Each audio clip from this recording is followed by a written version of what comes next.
Et oui les amis, bonjour, je suis heureux de vous retrouver pour ce nouveau volet de l'histoire des marques de matériel agricole. Alors j'espère que vous allez bien, que vous êtes en excellente santé.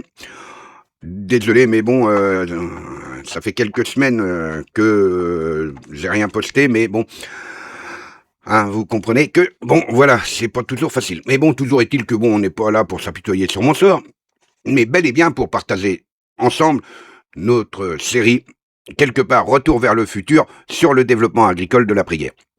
Donc, on va continuer à parler de ces marques qui ont orné nos campagnes en France, après-guerre principalement, et qui ont disparu de nos jours, parce que c'est des marques qui n'ont pas réussi à se développer ou à trouver des partenariats avec des gros groupes qui existent encore à l'heure actuelle. Alors toujours est-il que, déjà, je vais commencer par remercier les nouveaux abonnés qui ont fait le choix de nous rejoindre. Merci à vous. Alors, si comme vous avez envie de rejoindre la famille MX Farmer, alors n'hésitez pas à vous abonner, le petit lien s'abonner en bas à droite de la vidéo, ou tout simplement s'abonner. Alors le petit pouce bleu, parce que ça nous fera énormément plaisir, parce que bon, c'est quand même du travail, ça se fait pas tout seul. Vos commentaires si vous en avez sur vos souvenirs, voilà, ça fera énormément plaisir, ça permet d'interagir avec vous, et puis vos partages, là. Et donc, voilà. Alors pour continuer notre retour vers le futur, si je puis dire, juste après le générique, on pourra retrouver l'histoire des tracteurs April CNC, une marque italienne de l'après-guerre, de la marque Austin, de la marque Bosch et de la marque Bison. Alors, ne quittez pas, on se retrouve juste après le générique. Top générique.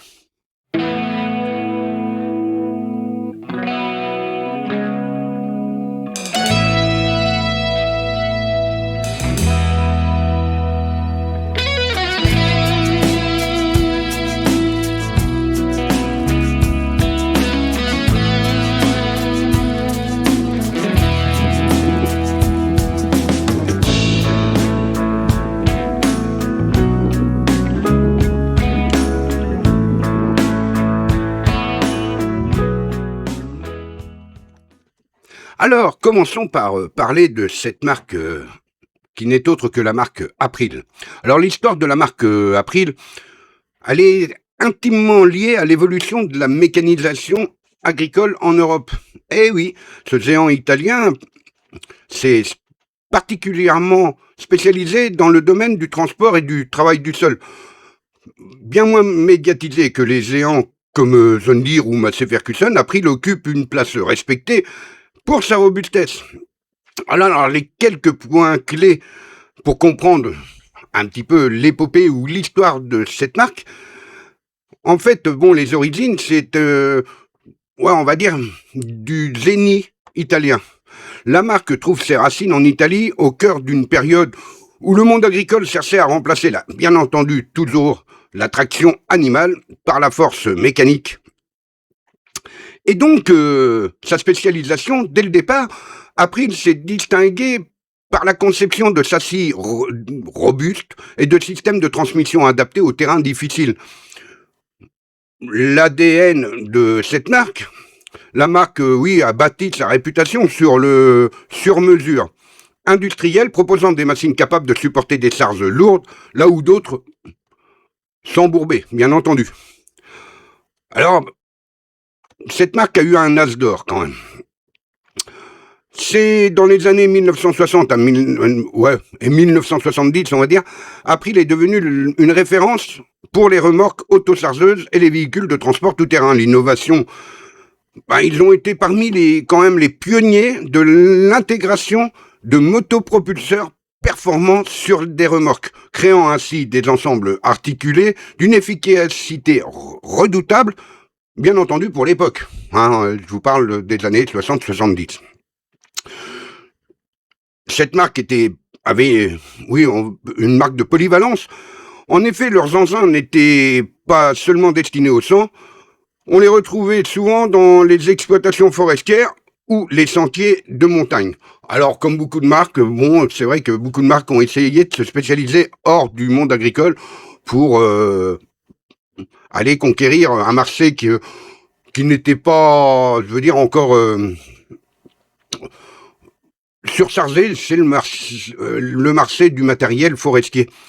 Et donc, les machines April sont souvent reconnues par les collectionneurs et les agriculteurs. Pourquoi? D'une, pour leur simplicité mécanique, des engins faciles à réparer avec des outils standards, leur longévité, il n'est pas rare de croiser encore aujourd'hui, d'ailleurs, des bennes ou des plateaux April en activité dans les campagnes italiennes, voire même françaises. Leur adaptabilité, c'est une capacité, par exemple, à monter des équipements variés comme des grues, des épandeurs, sur des bases de châssis très stables. Bien entendu, au fil des fusions industrielles du secteur agricole à la fin du XXe siècle, la marque a connu des restructurations. Aujourd'hui, le nom April évoque souvent une nostalgie pour une époque où la mécanique était brute et quasi increvable.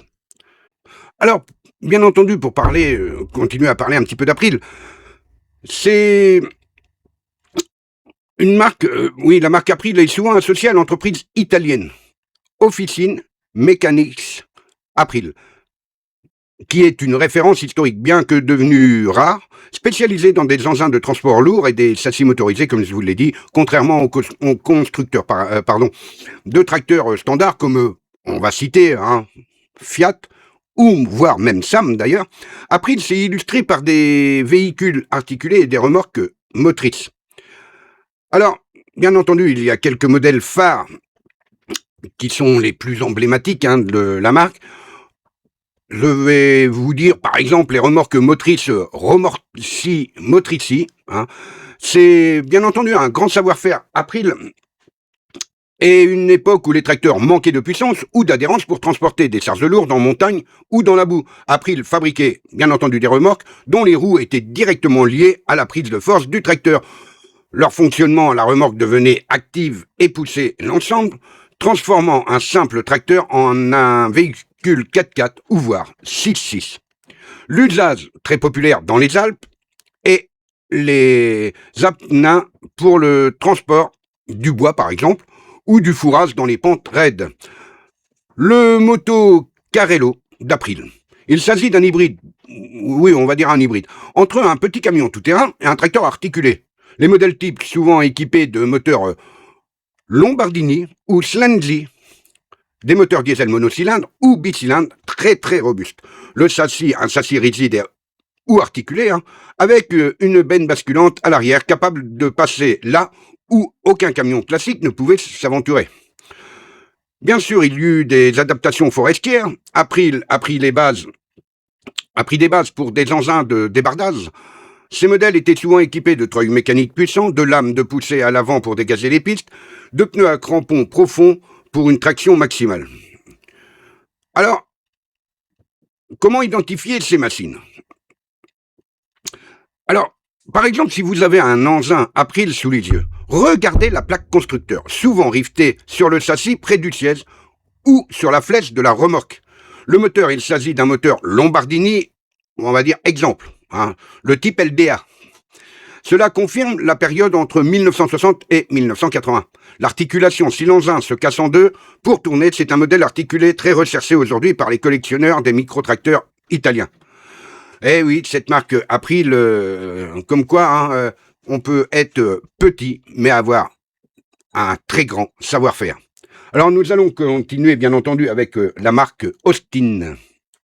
Alors, l'histoire d'Austin. Alors, beaucoup vont se dire, Austin, mais il nous parle des voitures, des Austin Mini. Il nous parle de quoi? Ça n'a rien à voir avec le monde agricole. Eh si, parce que l'histoire de la marque Austin en agriculture est fascinante quand même.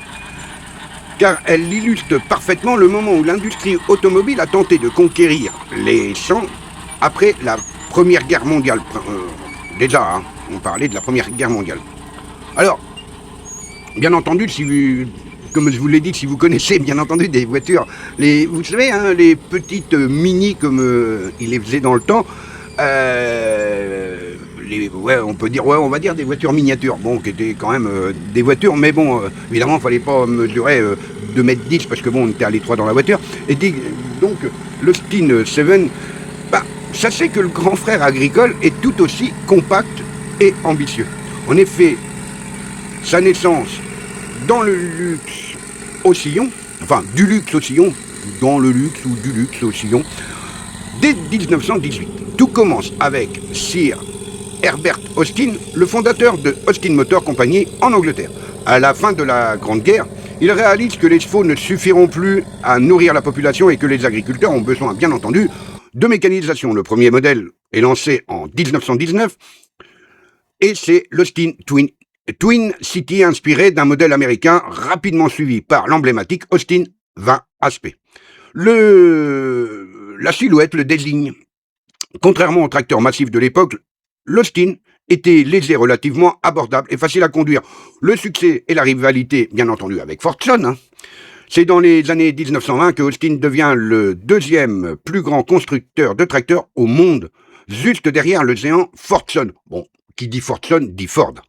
L'innovation des tracteurs Austin, quand même, était réputée pour leur moteur 4 cylindres à soit essence ou pétrole, ce qu'on appelait à l'époque kérosène, et leur construction monobloc. Le moteur et la transmission servaient de châssis à l'ensemble. Bien entendu, la suite s'est produite en Angleterre, parce que bon, moi je vous parle de Austin en France, parce qu'ils ont essayé de conquérir le marché français, bien entendu, comme beaucoup de marques. Et donc, Fordson a lancé une guerre de prix agressif. Bien entendu, c'était déjà un géant par rapport à Austin, donc incapable de rivaliser. Austin avait, sur le coût de production à Birmingham, Austin a dû prendre une décision radicale. Alors, justement, je voudrais rentrer dans on va dire, dans le contexte Austin en France. C'est l'époque d'Austin Liancourt. C'est ici que l'histoire, bien entendu, devient intéressante. Pour nous, pour vous, pour contourner les taxes, encore une fois, à cette époque, comme beaucoup de marques l'ont fait, et réduire, bien entendu, les coûts, Austin déplace sa production de tracteurs en France, à Liancourt, dans l'Oise, en 1922. Austin de France, les tracteurs produits à Liancourt étaient robustes et très populaires dans les fermes françaises, des années 20 aux années 30. Le modèle phare, l'Austin 1525, il était reconnaissable à ses roues qui n'étaient autres que des roues en acier trempé, parfois avec un bandage plein, et bien entendu avec sa calandre haute. À la fin, malheureusement, comme toute marque de ces époques, la fin de l'aventure, bien entendu, vous vous doutez, malgré une belle résistance, la Grande Dépression de 1929 et la concurrence des marques spécialisées ont forcé malheureusement Austin à cesser la production de tracteurs en France au début des années 1930 pour se concentrer bien entendu sur l'automobile. Alors, bien sûr, il y a un héritage de tout ça. Parce que, évidemment, oui, certains vont dire, oui, Austin. Ah oui, mais Austin, pourquoi c'est une marque de collection? Aujourd'hui, posséder un tracteur Austin et posséder une pièce très rare de l'archéologie, parce que là, faut gratter, faut chercher, faut faire des fouilles,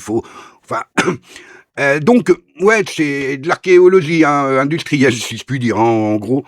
Et donc, bien entendu, d'une, par sa rareté, moins d'exemplaires ont survécu par rapport au Fordson ou au Renault de l'époque. L'esthétique, il possède ce look édouardien très typique avec des mécaniques simples, mais nobles. Et donc, certains moteurs de tracteurs Austin ont été recyclés durant la Seconde Guerre mondiale. Est-ce que vous le saviez, ça? Moi, je ne le savais pas, c'est lors de Mercer que je l'ai découvert quand même. Et donc, ils ont été recyclés durant la Seconde Guerre mondiale pour alimenter des pompes à incendie et des groupes électrogènes en raison de leur incroyable fiabilité. Eh oui, comme quoi, on peut être, encore une fois, soit un constructeur automobile. Bon, effectivement, si on prend référence à Renault a su perdurer pendant des décennies par rapport à Austin, bien entendu. Mais bon, c'est vrai que c'est des modèles qui sont très très rares. Et bien entendu, quand des collectionneurs arrivent à mettre la main sur un modèle, bien entendu que ben, ils vont se l'arracher parce que, je vous dis, c'est très rare d'en trouver un. Alors nous allons donc continuer, bien entendu, avec ces histoires, hein, avec le Budz. Alors le Budz. Ah, c'est quoi qui dit ça? Alors, l'histoire de Budz, ah ouais, je crois que c'est comme ça qu'on le dit en allemand, c'est celle d'une entreprise familiale allemande qui a marqué l'évolution de la mécanisation agricole particulièrement célèbre pour ses moissonneuses-batteuses et ses tracteurs robustes. Alors, quelques étapes de cette épopée industrielle, on va dire allemande, mais qui a essayé de conquérir le marché français. Alors, c'est en 1890 quand même que tout commence, lorsque Joseph Bauth fonde l'entreprise à Solgau, en Allemagne. Et bien entendu, au départ, la société se spécialise dans la fabrication de machines relativement simples pour la récolte de fourrage, comme des faneuses ou des râteaux. Grâce à la qualité de fabrication à cette époque très rigoureuse, l'entreprise se développe rapidement et devient un acteur incontournable du machinisme agricole en Europe centrale, oui, on va dire, oui, en Europe centrale, hein. Avant, bien entendu, la Seconde Guerre mondiale. Alors, effectivement, cette marque a eu un as d'or ouais, l'as d'or des tracteurs Bolt entre 1950 et 1962, c'est bien entendu encore une fois après la guerre, après la Seconde Guerre mondiale, que Bolt se lance dans la production de tracteurs pour répondre aux besoins de reconstruction et de modernisation des fermes, déjà en Allemagne, et aussi sur, bien entendu, essayer de conquérir le territoire français. Le virage du moteur diesel, la marque lance, bien entendu, des modèles emblématiques comme le Bolt AS120 ou voire le 200, souvent équipés de moteurs MWM ou Güldner. La ligne est reconnaissable de ces tracteurs. Les tracteurs Bods étaient facilement identifiables à leur couleur rouge vif et à leur calandre, bien entendu caractéristique comme beaucoup de marques d'ailleurs. L'innovation, cette marque ou ces tracteurs a été réputée pour leur maniabilité idéale pour, par exemple, des exploitations de taille moyenne. Malgré le succès, la concurrence féroce des géants comme Fendt ou voire Dutch pousse Bolt à arrêter la production de tracteurs en 1962 pour se recentrer sur une autre spécialité, bien entendu, la récolte. Eh oui, les moissonneuses-batteuses, la consécration de cette marque. C'est dans le domaine, bien entendu, de la récolte que Bolt a véritablement brillé. La T600, lancée dans les années 50, elle fut l'une des premières moissonneuses-batteuses automotrices compactes, qui fut très très populaire en Europe. La gamme Commodore et Titan, des machines performantes, pas perforantes, mais performantes, qui ont permis à la marque de s'exporter largement, notamment en France, où elle était très appréciée et aussi pour leur simplicité mécanique. Mais Bods, c'est un peu l'histoire de Renault, mais bien des années avant. Et donc, à la fin des années 60, le marché du machinisme agricole se consolide.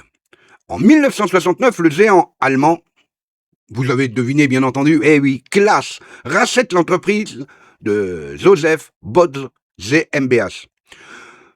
Il reste un héritage, c'est l'usine de Solgau qui n'a pas disparu. Elle est devenue l'un des centres d'excellence de Claas pour les machines de récolte de fourrage comme les fausseuses, les faneuses et les presses. Bien entendu, le nom Bods a progressivement disparu des machines au profit du vert et blanc Claas. Eh oui, mais le savoir-faire technique est resté au cœur des innovations de la marque, bien entendu, comme un nœud papillon sur un smoking. En fait, pour résumer cette petite histoire, Bods reste aujourd'hui une marque culte pour les collectionneurs de vieux tracteurs. Elle symbolise une époque où les entreprises familiales allemandes dictaient le rythme de l'innovation agricole grâce à des machines robustes et ingénieuses. Eh oui, mais bon, bien entendu, comme beaucoup de ces marques qui n'ont pas réussi soit à monter dans le bon wagon pour continuer à se développer, eh ben, elles ont été absorbées par des groupes comme Claas. Bon, je dis Claas, mais ça peut être, bien entendu, d'autres groupes qui sont des leaders à l'heure actuelle du machinisme agricole. Et donc, ce qui nous amène tout simplement à la marque Bison, B-I-S-O-N. Donc, alors l'histoire de la marque Bison, alors certains l'écriront B-I-S-O-N ou d'autres B-I-Z-O-N. Eh oui. Ben, l'histoire de la marque Bison en France est celle d'une incursion remarquée mais discrète des machines polonaises derrière le rideau de fer. Cette incursion s'est faite principalement dans les champs français, dans les années 70 et 80. Alors, oui, je vais vous expliquer brièvement comment cette marque s'est implantée et a vécu sur le territoire français. En effet, l'arrivée en France dans les années 1970, c'est dans les années, oui, je me répète, ça doit être Alzheimer, dans les années 70. Bon, allez, un peu de sérieux.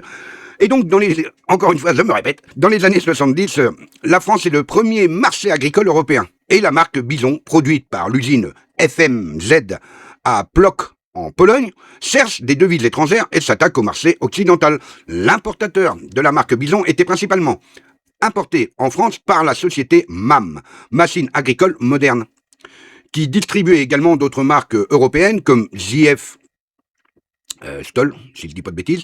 Elle était en concurrence avec des grands noms. Eh oui, des très grands noms même d'ailleurs, comme Claas, Massey Ferguson, ou voire Newland, en jouant sur un argument. Mais un argument de masse. Et oui, le prix. Ah bah oui. Et donc le positionnement était que les machines étaient vendues comme des solutions économiques, robustes et sans fioritures électroniques, ce qui séduisait des exploitants, par exemple, de taille moyenne ou les agriculteurs cherchant une machine secondaire, voire, on va dire entre guillemets, rustique. Alors, il y a eu des modèles phares, comme dans toutes les marques, bien entendu. Et donc, les modèles phares qui ont orné le sol français, c'est principalement deux modèles. Deux modèles qui ont particulièrement marqué le paysage agricole français. Le premier modèle, c'est la Bison Super Z056. C'est le modèle que on a le plus croisé, avec une coupe de 4,20 m et un moteur de 6 cylindres, souvent sous licence Leyland. Elle était appréciée, bien entendu, pour sa simplicité mécanique, et en France, elle était souvent perçue comme la machine increvable, mais alors très très bruyante. La Bison Record, c'est-à-dire la Z058, arrivée un peu plus tard, elle était bien entendu plus moderne, avec une cabine plus confortable, bien que souvent, malheureusement, bruyante par rapport aux standards occidentaux, mais une meilleure capacité de séparation. L'image de la marque, entre robustesse et rusticité, en effet, en France, Bison bénéficiait d'une réputation contrastée. Comme beaucoup de marques, comme Fort Christ, ou d'autres marques qui ont essayé ou même Afto, d'ailleurs. Alors, les points positifs de cette marque, c'était une facilité de réparation déconcertante. Eh oui, n'importe quel mécanicien agricole pouvait intervenir dessus avec des outils standards. C'était simple. Les pièces d'usure étaient souvent compatibles avec d'autres standards européens. Par contre, il y avait bien entendu des points négatifs comme un confort spartiate, la chaleur et la poussière en cabine, quand ces machines en possédaient, et une finition moins soignée que les machines allemandes ou voire même américaines. Bien entendu, Bison, il y a eu une petite aventure, mais bien entendu, cette marque a eu une fin en France, et c'est la présence de la marque qui s'est essoufflée à la fin des années 80 pour deux raisons majeures, malheureusement, qui n'est autre que l'évolution technique. Les agriculteurs français ont commencé à exiger plus de confort, la climatisation, les automatismes, que Bison je vais dire ne pouvait pas, ou avait beaucoup de mal à offrir à l'époque. Et, bien entendu, qui est passé par là? Et qui est passé par là? Eh ben, qui c'est qui était passé par là? Eh ben, qui c'est qui est passé par là? New Holland. Eh oui, le rachat par New Holland après la chute du bloc soviétique, New Holland a repris l'usine de Plock. Les machines ont été occidentalisées, si je puis dire. La marque Bison a disparu pour laisser place aux couleurs jaune et bleu de New Holland. Alors, qu'en reste-t-il à l'heure actuelle de Bison? Alors, il en reste aujourd'hui, ouais, on va dire que c'est... Il reste quelques passionnés, quelques collectionneurs de vieux matériel, on va dire de vieux métaux. Non mais Stéphane, faut se calmer là. Et donc de vieux qui, en France, font encore tourner des bisons lors des fêtes de la moisson principalement. On en trouve même, voire encore parfois, sur les sites de petites annonces comme un site de référence comme Agri-Affaires par exemple, souvent à des prix très très bas, prisés par des petites exploitations pour quelques hectares par an, ou de se faire plaisir, voilà, de travailler avec du matériel ancien. Alors encore une fois, ces marques qui ont, pour certaines, pour beaucoup d'ailleurs, essayé de conquérir le marché français, le marché européen, le marché occidental, mais encore une fois, qui n'ont pas, comme je disais, réussi à monter dans le bon wagon, dans la bonne rame, et qui, soit par manque de moyens financiers, parce que des géants, des groupes, des géants de l'industrie agricole comme Claas, New Holland, Massey, Fendt, Dutch, IAS, enfin, toutes ces marques qui elles, pouvaient produire en masse, ont réussi, bien entendu, à s'implanter aussi bien sur le marché occidental, asiatique, américain,